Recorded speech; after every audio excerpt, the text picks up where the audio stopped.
recevoir une haute personnalité comme Anwar Ibrahim, Premier ministre de Malaisie, à la mosquée de Paris, c'est à la fois un geste d'abord fraternel de musulmans, puisque à l'occasion de sa visite en France, M. Anwar Ibrahim a tenu à venir faire la prière du vendredi avec les fidèles français. C'est un geste important que nous prenons en considération et que nous estimons aujourd'hui, compte tenu des relations anciennes de la Grande Mosquée de Paris et de la Malaisie. C'est vraiment un honneur qui nous est fait et nous lui avons souhaité la bienvenue dans cette mosquée voilà, nous essayons à travers la visite de Monsieur le Premier ministre entamer un long processus de rapprochement entre la Grande Mosquée de Paris et la Malaisie.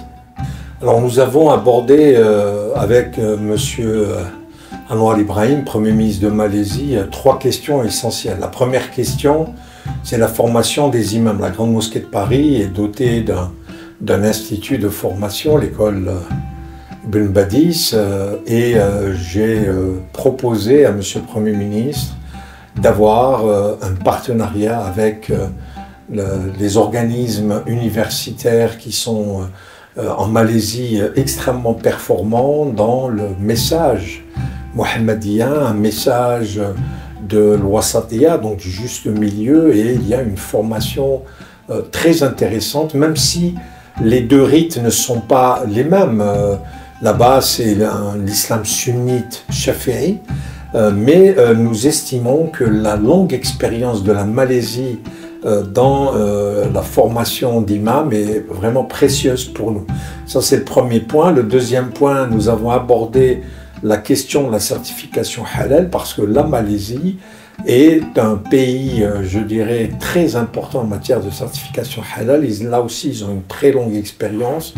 Et surtout, la Malaisie a toujours eu un cahier des charges en matière d'abattage rituel extrêmement précis.